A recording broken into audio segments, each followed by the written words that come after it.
So I'm going to see Fantastic Beasts and Where to Find Them soon, and I'm not really sure what my opinions are going to be because the trailers were pretty meh. I'm a big fan of Harry Potter, by the way. Love the movies, love the books, and just to get that out of the way quickly, that's why I'm going to see it. And also, like, J.K. Rowling sort of been bringing Harry Potter back, or as it's being called, the Wizarding World, with The Cursed Child, which I've read the script of. There's no way I'm going to see the play because of all the tickets. Yeah, the trailer's been pretty meh, but it's got good reviews, so I'll see how I think about it when I get back. So, see you then.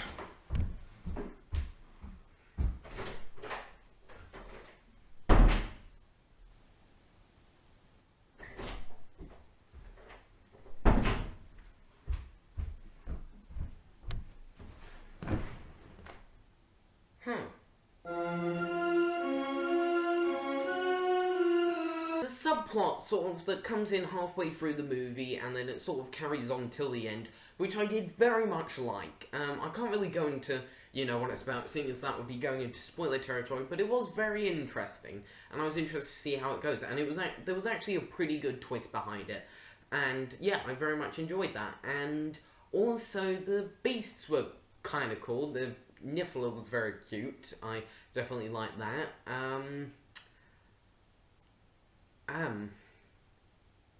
That's it. Oh. I don't hate this movie. I need to get that out of the way. I don't even think it's bad. It's okay. That's it. It's just okay. There's a lot of things I really didn't like about it. The start, actually, this is quite interesting. My mum thought the start of the film was very slow-paced. I thought it was too fast-paced. Like, everything's just going on very quickly. They're just trying to get everything under wraps, sort of introduce everything a little too quickly. And, yeah, that's not very good. There's also a lot of plot holes. Like, for example, like, I didn't notice, like, there's, like, this suitcase. It's sort of like the TARDIS suitcase, where there's, like, the place where he keeps all the beasts. And, Lorraine McFly, that's just what I'm going to call her because she looked like her, sort of put them in there and then took them to this place. I didn't see them put them in there, and I'm just like, wait, what? That just happened. And yeah, that's just really bizarre, stuff like that. And also, possibly my biggest issue with this movie is trying to be a comedy. Like, seriously, there's just a lot of sort of jokes and stuff like there's the goofy sidekick and stuff. I mean, the people behind us, they were laughing their heads off. I thought it was hilarious. And it's like, Harry Potter, I don't think is about comedy. It has a lot of heart. Like, the first few, I think, had a lot of heart, but they weren't necessarily funny. They were just sort of very happy. You liked everyone. And there was all the scary stuff. And as the series went on, it sort of went into the dark stuff more and more. But there was still some cheery stuff. And yeah, it's just too much sort of comedy, and yeah, that just takes away. There's like a romance that just makes no sense whatsoever, and it's really cringy. This is why I don't script this. It just feels like it was forced to be Harry Potter, like based in the Harry Potter universe, part of the Wizarding World. There's like, I count 2 things that are even remotely associated with Harry Potter off the top of my head. Like, they force these references in. So, number 1, like, there's sort of like this interrogation scene, and he's sort of talking about, oh, you got dumped out of Hogwarts, and it's like, that one teacher tried to keep you in, Albus Dumbledore, and then they just move on. It's like, oh, Dumbledore's here. And it's just like, no, he's not, you just forced it.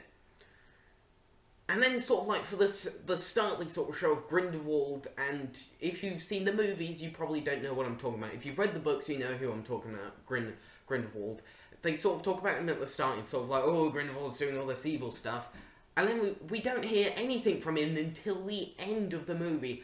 And speaking of the end, good lord, that dragged. It was like 5 hours. It was like Metal Gear Solid 4. I don't know how Metal Gear Solid 4 ends. I just know it's very long. Yeah. Also, I think the most important thing, it could be quite boring. As I said, it does drag in a lot of places. Also, the acting feels very acting. I know that doesn't make any sense. So, I can just tell they're reading the lines. They're delivering their lines. Like, you don't sort of see them, like, they're the character. they're playing the character. I wasn't sure how to word that, but that's the best evaluation I could come up with that. And yeah, I think I've gone through everything. The plot holes, yeah, I've gone through everything. I realize this review is a little all over the place, and that's just my opinions of the movie. I don't know, my head is just sort of like, oh, what's going on? I can't comprehend this. Again, I don't hate the movie. I think it's okay, and even though I didn't have very high expectations for it, I still came out disappointed. There's meant to be 5 of these movies, and I just can't see there being, like, no, I mean 4 of these movies, everyone else was saying. Isn't there meant to be 5 more of these? And it's like, it's 5 movies overall. Anyway, like, 4 more of these movies. I don't know what they're gonna do. I honestly don't. I can't believe J.K. Rowling wrote this. I think that's probably the main thing. I can't see J.K. Rowling write this. The subplot was interesting, and then when it sort of weaved its way into sort of like the main plot, that was interesting. I did sort of like that, but even that dragged on. Again, I can't stress this enough, I didn't hate this movie. I don't think it's bad. It's just okay. I know it sounds like I'm really hating on it. It's just okay. The score I'll give it is 2.5 stars. If you're a big Potter fan, I honestly don't know what your opinion is going to be. You know, like, I saw loads of reviews, everyone was, like, really positive, it's like, it's great, fantastic. But I just don't see it. Thank you for watching this mini rant, I hope you enjoyed. I'm not going to carry on movie reviews into the next year, but I've still got Moana to see and maybe the new Star Wars spin-off. If, like, the family's just sort of like, let's go see it, I'll say yeah, and that'll close off the movie review. So thank you very much for watching, goodbye!